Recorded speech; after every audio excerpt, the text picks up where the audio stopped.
This is Los Angeles, January 2013, and somewhere in this city, a 21-year-old girl is checking into a hotel.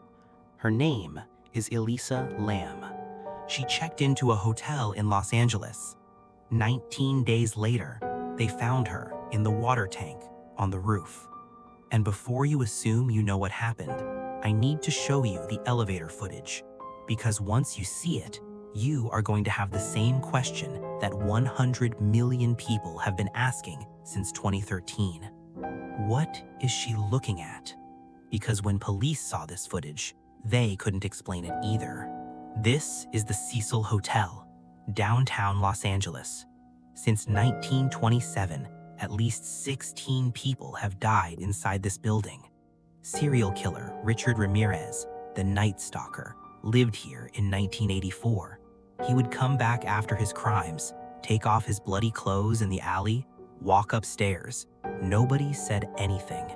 Locals had one name for this building: Hotel Death. January 26, 2013, Elisa Lam checked in. She was 21 years old, a student from Vancouver, traveling alone for the first time. She was on medication, multiple prescriptions, for bipolar disorder. She called her parents every single day of her trip, every single day, until January 31st, the day she was supposed to check out. The phone went silent. Her parents called the hotel. No answer from her room.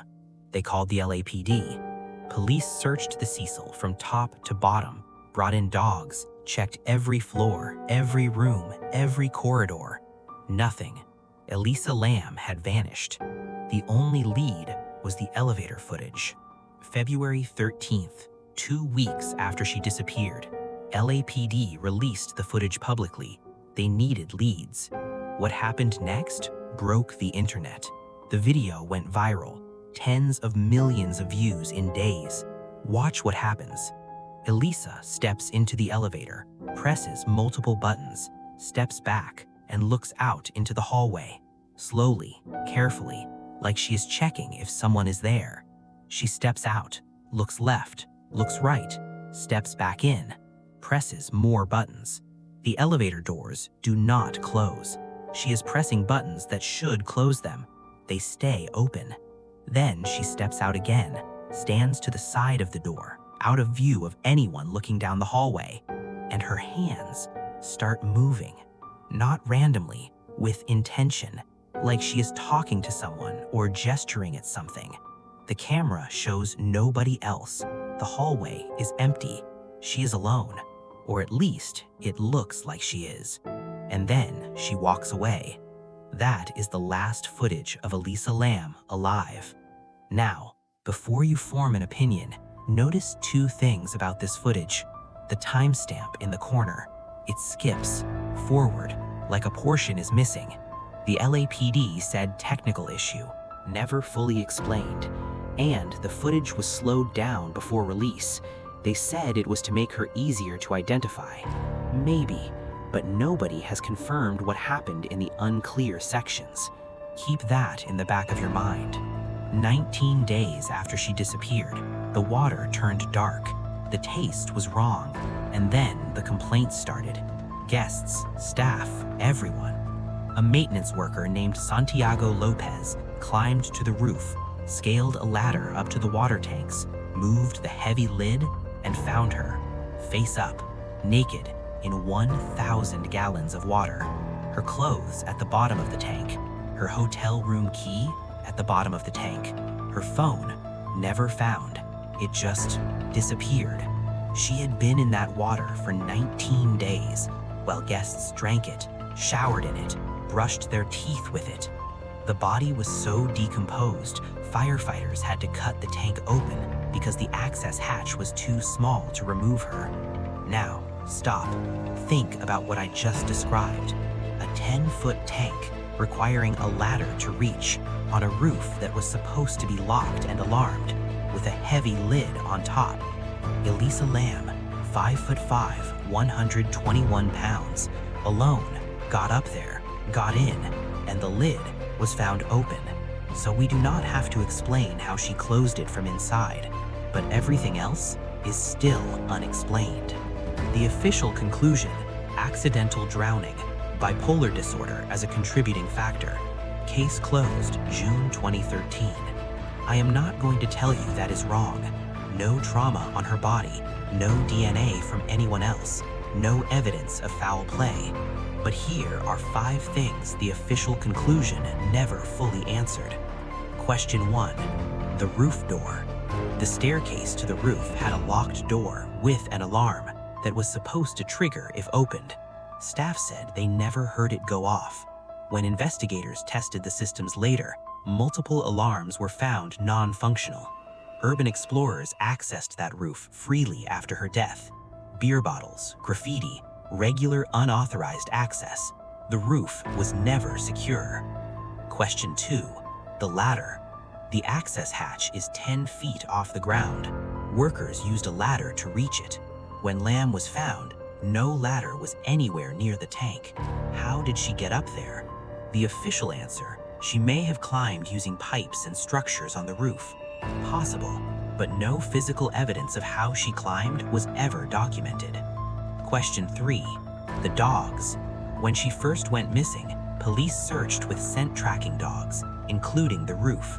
The dogs found her scent on the 5th floor, led investigators to a window with a fire escape, and then the scent disappeared.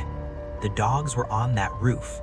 They found nothing, which means either the dogs failed or she was not on that roof when they searched. Question 4. The Tumblr. Elisa kept a blog. She died on January 31st. Her Tumblr kept posting 6 months after her death. Scheduled posts, set up in advance. Rational explanation, pre-scheduled content. But the specific images and quotes in those posts felt disturbingly relevant to how she died. Coincidence? Almost certainly, but it kept the questions alive. Question 5. This is the one that broke the internet. Days after her body was found, there was a tuberculosis outbreak in Skid Row, right outside the hotel. Investigators used a specific diagnostic test to track it. That test is called Lam Elisa. Elisa Lam's name in reverse. The test is a scientific acronym. It predates her death by years. Pure coincidence? Almost certainly. But when the internet found this in 2013, everything exploded, and millions of people started watching that elevator footage, frame by frame, looking for answers. And here's where the case goes somewhere darker. Because the internet did not just theorize, the internet destroyed someone. A musician named Pablo Vergara, known online as Morbid. He had stayed at the Cecil Hotel. He posted videos from his stay, his dark aesthetic, his music, his connection to the hotel. The internet decided he did it. His name posted everywhere, death threats sent to him, his YouTube deleted, his email deleted, his Facebook deleted, his entire digital life erased by a mob. He was in Mexico. The entire time Elisa Lam was at the Cecil, he had nothing to do with her death. But by the time the truth caught up, he nearly died by suicide. An innocent man destroyed by people who thought they were solving a mystery. This is the part nobody talks about. While everyone argued about water tanks and elevator footage, a real human being was being hunted. Remember that when you form your theory. So, here's where we land. Elisa Lam checked into a hotel with a dark history. She was off some of her medication. She was alone in a city she did not know. The elevator footage shows behavior consistent with a severe manic episode. Her body was found 19 days later in a tank that should have been impossible to reach. The official cause: accidental drowning.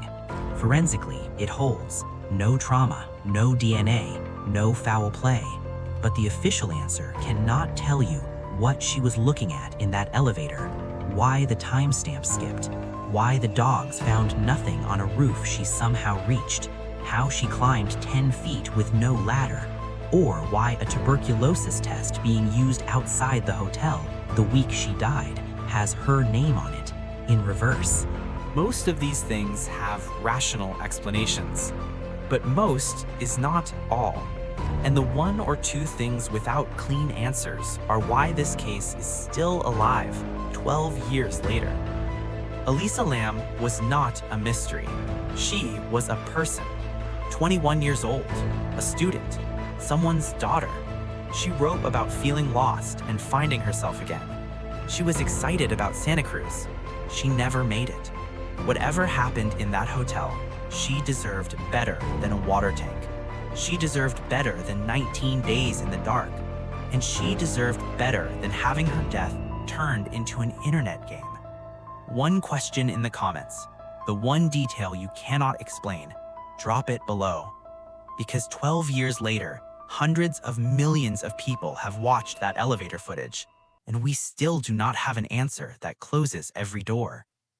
Elisa Lam, April 30th, 1991 to January 31st, 2013.